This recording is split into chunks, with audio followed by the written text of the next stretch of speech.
मैं डॉक्टर भामा अग्रवाल आपके अपने यूट्यूब चैनल पर आपका स्वागत करती हूँ, अभिनंदन करती हूँ। आइए प्यारे बच्चों, आज हम श्री नरेश मेहता जी द्वारा रचित मंत्र गंध और भाषा नामक कविता का अध्ययन आरंभ करते हैं। इस कविता को अध्ययन में सरल व सुगम बनाने के लिए आइए कुछ स्मरणीय बिंदुओं पर अपना ध्यान केंद्रित करते हैं। नंबर 1, मंत्र गंध और भाषा नामक कविता नरेश मेहता जी द्वारा रचित है। नंबर 2, नरेश मेहता जी नई कविता के सशक्त हस्ताक्षर हैं। नंबर 3, इस कविता में प्रकृति के महत्व को दर्शाया गया है। नंबर 4, मंत्रों की महक केवल धर्म ग्रंथ में नहीं होती बल्कि भाषा व प्रकृति के प्रत्येक तत्व में होती है। नंबर 5, मंत्र की गंध का अर्थ मेरी दृष्टि में इच्छित वस्तु की प्राप्ति अथवा सिद्धि या सम्मोहन शक्ति से है। नंबर 6, भाषा भी इस सम्मोहन अथवा वशीकरण की शक्ति रखती है, अर्थात मिठास से भरी शुद्ध और सात्विक भाषा श्रोता को अपने वश में कर लेती है। नंबर 7, प्रकृति के प्रत्येक तत्व की अपनी भाषा, अपनी महक होती है जो किसी भी धर्म ग्रंथ में नहीं होती है। नंबर 8, धरती का स्पर्श, भोजपत्र वेद मंत्र के समान ही है। नंबर 9, देवदारू की लकड़ी कवि ने उपनिषदों के समान पवित्र बताई है। नंबर 10, हिमालय की चोटियों से गिरते झरनों की आवाज स्तुति पाठ के समान लगती है। नंबर 11, अग्नि व वृक्षों से छलती धूप की महक इतनी मोहक होती है जो किसी शतपथ ब्राह्मण में नहीं है। नंबर 12, वेद, उपनिषद, ब्राह्मण, आरण्यक ये सब धार्मिक ग्रंथ हैं। नंबर 13, पर्यावरण व प्रकृति का प्रत्येक तत्व विशेष प्रकार के आकर्षण को समाहित रखता है जो कवि को सम्मोहित कर रहा है। नंबर 14, कवि इन सबको नाम इसलिए नहीं देना चाहते क्योंकि प्रकृति का आकर्षण अंतहीन और प्रतिपल नए रंग में ढलता दिखाई देता है। नंबर 15, किसी भी तत्व को नाम देना उसकी सीमाओं को सीमित कर देना होता है।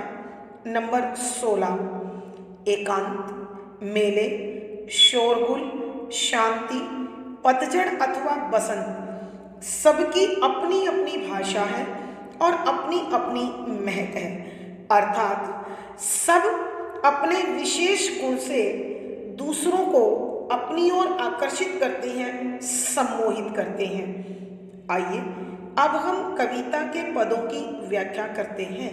पद संख्या 2, धरती को कहीं से छुओ, एक ऋचा की प्रतीति होती है। देवदारुओं की देहष्टि क्या उपनिषदीय नहीं लगती? तुम्हें नहीं लगता कि इन भोजपत्रों में एक वैदिकता है जिनका साक्षात नहीं किया गया है? प्रसंग, प्रस्तुत पद हमारी हिंदी की पाठ्य पुस्तक समकालीन हिंदी कविता में संकलित नई कविता के सशक्त हस्ताक्षर श्री नरेश मेहता जी द्वारा रचित मंत्र गंध और भाषा से लिया गया है। संदर्भ, यहाँ कविवर कहना चाहते हैं कि मंत्रों की महक केवल धर्म ग्रंथों में नहीं होती, वह भाषा में भी होती है, प्रकृति में भी होती है और पृथ्वी पर अवतरित प्रत्येक तत्व में होती है। भाषा भी वेद मंत्रों की भांति एक विशिष्ट शक्ति रखती है और इस पृथ्वी पर उगे हुए देवदारू के वृक्ष भोजपत्र भी उसी प्रकार की दिव्य अलौकिक शक्ति से युक्त हैं। कवि इसी प्रकार के भावों को स्पष्ट करते हुए कहते हैं कि व्याख्या शब्दों के अर्थ आवश्यकता के अनुसार धरती पृथ्वी को कहीं से किसी भी स्थान से छुओ स्पर्श करो, एक एक प्रकार की ऋचा वेदों में लिखे गए मंत्र प्रतीति होना, महसूस होना, पहचान में आना, जानकारी में आना, देहष्टि शारीरिक बनावट, देवदारू पहाड़ों पर उगने वाला, पर्वत पर उगने वाला एक वृक्ष, उपनिषदीय उपनिषदों से संबंधित। प्यारे बच्चों, उपनिषद का अर्थ होता है जब कोई शिष्य अपने गुरु के निकट बैठकर किसी विषय पर अध्ययन करता है, चिंतन मनन करता है और गुरु के मार्गदर्शन में उस शोध को लिखता है। भोजपत्र एक विशेष प्रकार का पत्ता जो प्राय कीट आदि के द्वारा नष्ट नहीं किया जा सकता और प्राचीन काल में ग्रंथों का लेखन इन्हीं भोजपत्रों पर होता था। वैदिकता वेदों से संबंधित साक्षात प्रत्यक्ष। यहाँ कवि नरेश मेहता जी कहते हैं, धरती को कहीं से छुओ कि धरती के किसी भी भाग का स्पर्श करो। एक ऋचा की प्रतीति होती है कि उसे स्पर्श करने पर ऐसे लगता है मानो किसी वेद मंत्र का अध्ययन किया है। कहने का अभिप्राय यह है कि जिस प्रकार वेद मंत्र मनुष्य के मन को अपनी ओर खींच लेते हैं, उसके ज्ञान का विस्तार करते हैं, धरती भी ठीक उसी प्रकार अपनी शक्ति से, अपने आकर्षण से मनुष्य को वैसा ही एहसास कराती है, वैसा ही अनुभव कराती है। अर्थात कहने का भाव यह है कि धरती का हर अंग, हर हिस्सा वेद मंत्रों की भांति ही सशक्त है, समर्थ है और आकर्षक होता है, जो स्पर्श करने वाले को अपने सौंदर्य में बांध लेता है। देवदारुओं की देहष्टि क्या उपनिषदीय नहीं लगती? देवदारू वह पर्वतीय पौधा जो पर्वतों पर उगा हुआ है, सदाबहार है। उसके शरीर की जो आकृति है वो कवि को ऐसी लगती है मानो वह उपनिषद हो। कवि के कहने का भाव यह है कि देवदारू का नाम हमारे धर्म ग्रंथों में इतनी अधिक बार प्रयोग हुआ है कि यह पौधा, यह वृक्ष अब उन्हीं धर्म ग्रंथों का अंग लगता है, उतना ही पवित्र लगता है, पावन लगता है, सात्विक लगता है। और इन भोजपत्रों में एक वैदिकता है कि ये जो भोजपत्र यहाँ दिखाई देते हैं, यह भी वेदों के समान पवित्र लगते हैं, शुद्ध लगते हैं, पुरातन लगते हैं, शाश्वत लगते हैं, सनातन लगते हैं, जिसका साक्षात नहीं किया गया है, अर्थात जिसे प्रत्यक्ष महसूस नहीं किया है। हमारे ज्ञानियों ने, मनीषियों ने, संतों ने संभवतः इनको स्पर्श करते हुए, इनका प्रयोग करते हुए इस प्रकार के भावों को अनुभव नहीं किया, तभी आज तक उन्होंने इनकी पवित्रता के विषय में कुछ नहीं कहा, लेकिन इन्हें प्रयोग किया, इनकी उपयोगिता को महसूस किया और उसी के आधार पर उनका प्रयोग किया, लेकिन उन्हें स्पष्ट नहीं किया, बताया नहीं। कवि के कहने का भाव यह है कि चाहे धरती का कोई भी अंग हो, चाहे देवदारू के वृक्ष हों, चाहे भोजपत्र हों, ये सब के सब तत्व हमारी प्राचीन संस्कृति का अभिन्न अंग रहे हैं और इस संस्कृति के विकास में, उसके विकास श्रृंखला में इन्होंने अपना अपना महत्वपूर्ण योगदान दिया। आज हमें इनके महत्व को जानने की, पहचानने की और समझने की अत्यंत आवश्यकता है। ये पवित्र हैं, शुद्ध हैं, पावन हैं और हमारी संस्कृति का मूल आधार है। आइए बच्चों, हम एक बार फिर इस पद की व्याख्या करते हैं। धरती को कहीं से छुओ एक ऋचा की प्रतीति होती है। कि कवि कहते हैं धरती के किसी भी भाग का स्पर्श करो तो वह वेद मंत्र की भांति सम्मोहक है, आकर्षक है, मन और आत्मा को शक्ति देने वाला है। देवदारुओं की देहष्टि क्या उपनिषदीय नहीं लगती? कि देवदारू के वृक्ष की लकड़ी की जो बनावट है उसे देखकर कवि कहते हैं कि यह उपनिषदीय लगती है।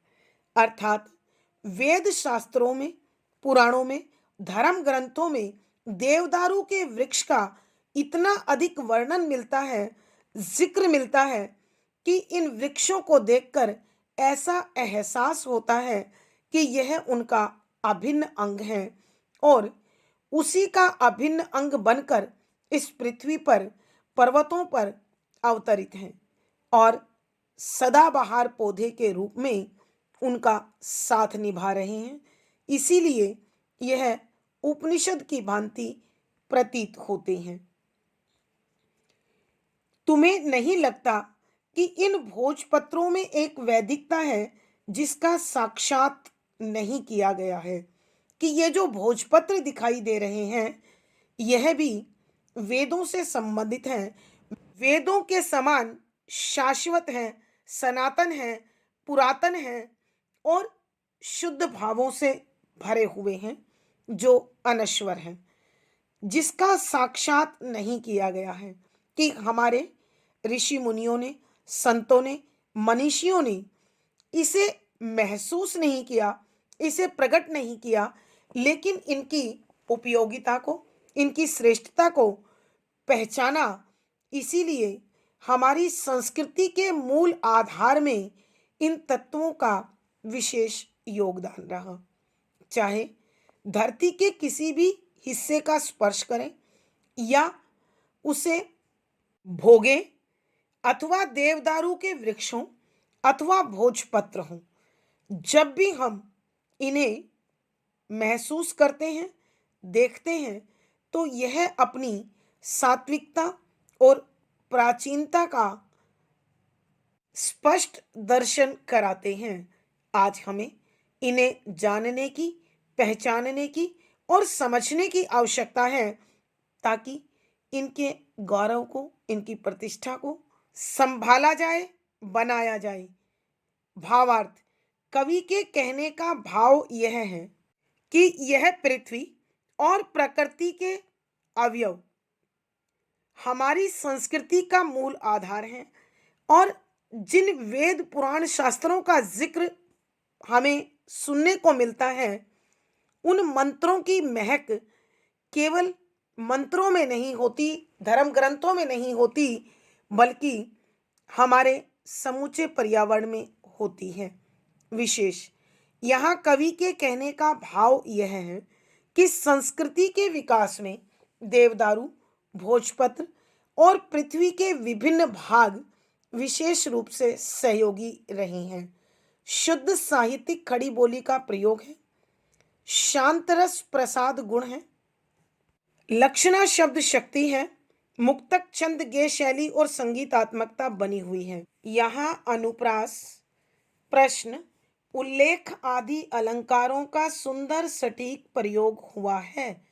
पद संख्या 3, ये प्रपात स्तोत्र पाठ ही तो करते हैं, यह कैसी वैश्वानरी गंध गायत्री छंदों में धूप के पग धरती वनस्पतियों पर उतर रही है।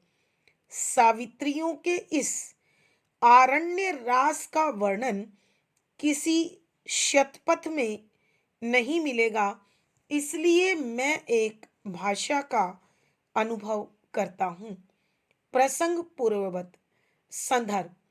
यहाँ कविवर बता रहे हैं कि मंत्रों की सुगंध केवल धर्म ग्रंथों में नहीं पाई जाती, बल्कि वह भाषा में भी छिपी हुई होती है और प्रकृति के विभिन्न अवयव, चाहे पेड़ पौधे, नदियां, पर्वत, जो भी हैं, इन प्रत्येक भौगोलिक अवयवों में और प्रकृति के अंगों में वही मंत्रों की महक, ताकत और शक्ति छिपी होती है।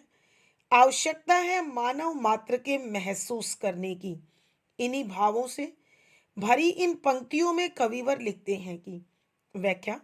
शब्दों के अर्थ आवश्यकता के अनुसार ये प्रपात, ये जो दिखाई दे रहे हैं प्रपात, झरने, स्तोत्र पाठ, स्तुति, वंदना ही तो करते हैं कि इनकी जो आवाज है, ऐसा लगता है मानो वह प्रार्थना कर रहे हैं, स्तुति कर रहे हैं।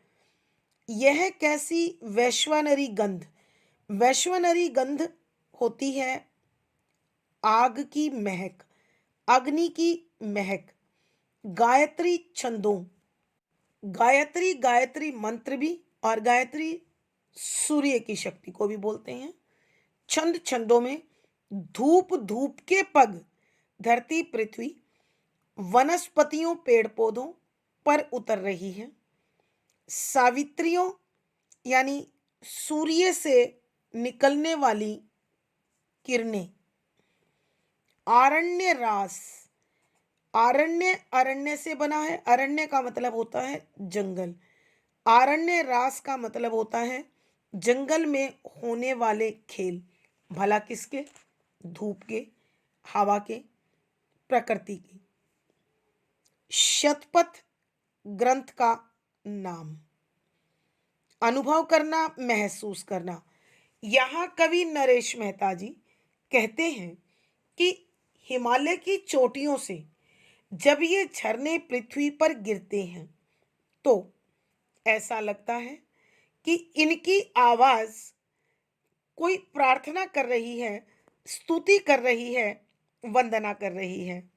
और कवि कहते हैं यह कैसी वैश्वनारी गंध गायत्री छंदों में, कि गायत्री के छंदों में ये किस प्रकार की अग्नि की महक आती है।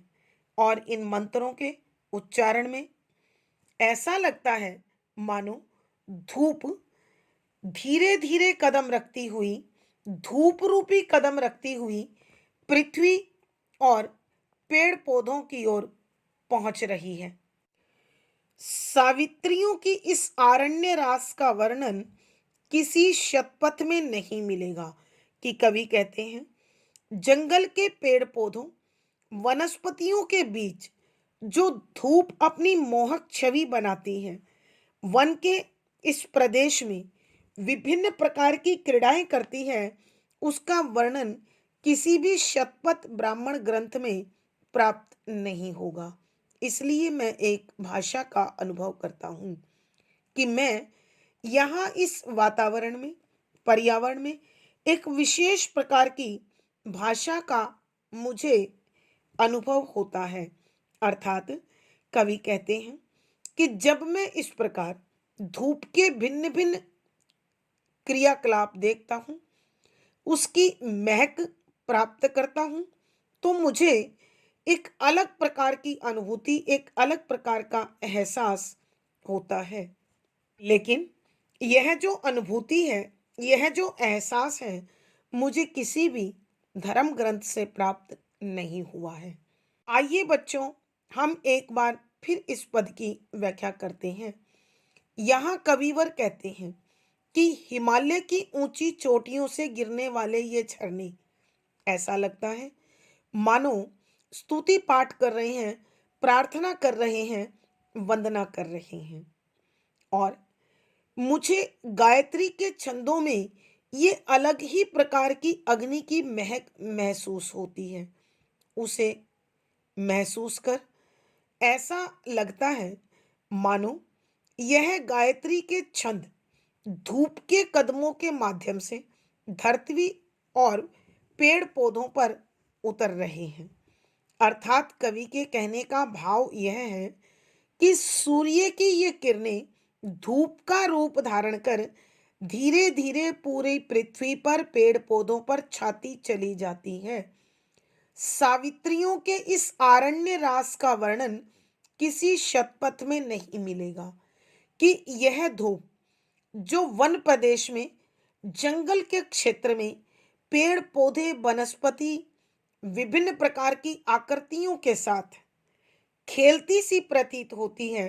अर्थात सूर्य की चाल के साथ साथ अपना आकार अपना स्वरूप बदलती चली जाती है। जो आकर्षण इसमें है, जो मोहक भाव इसमें है, जो बात करने की बतियाने की ताकत इसमें है, वो मुझे आज तक किसी ब्राह्मण ग्रंथ में महसूस नहीं हुई है। और मैं इस प्रकार प्रकृति के विभिन्न कार्यों में जो भाषा का अनुभव करता हूँ, जो आनंद का अनुभव करता हूँ, जो सम्मोहन का अनुभव करता हूँ, वो मुझे आज तक किसी भी वेद शास्त्र में किसी भी धर्म ग्रंथ में प्राप्त नहीं हुआ है। भावार्थ कवि के कहने का भाव यह है कि यह समूची प्रकृति और भाषा भी मंत्रों की भांति ही सशक्त है, समर्थ है, मनमोहक है और मानव की समझ में अपना परिचय देने को तैयार है। विशेष कवि कहते हैं कि प्राकृतिक वातावरण तथा भाषा भी मंत्रों के समान सशक्त और शक्तिशाली होती है। जरूरत है संवेदना की जो उसे महसूस कर सके। शुद्ध साहित्यिक खड़ी बोली का प्रयोग है, शांत रस प्रसाद गुण है, लक्षणा शब्द शक्ति है, मुक्तक छंद गेय शैली और संगीतात्मकता बनी हुई है। यहाँ अनुप्रास, पदमैत्री, मानवीकरण, प्रश्न आदि अलंकारों का सुंदर सटीक प्रयोग हुआ है। आज की कक्षा में इतना ही। अगली वीडियो में फिर मुलाकात होगी। पिछली वीडियो का लिंक आपको डिस्क्रिप्शन बॉक्स में मिल जाएगा। आशा है पढ़ा गया विषय आपको समझ में आ रहा है। अपने भाव व विचार कमेंट बॉक्स में लिखें। वीडियो को लाइक करें, शेयर करें और चैनल सब्सक्राइब करें। आपका दिन और जीवन मंगलमय हो, इसी शुभकामना के साथ आभार, धन्यवाद।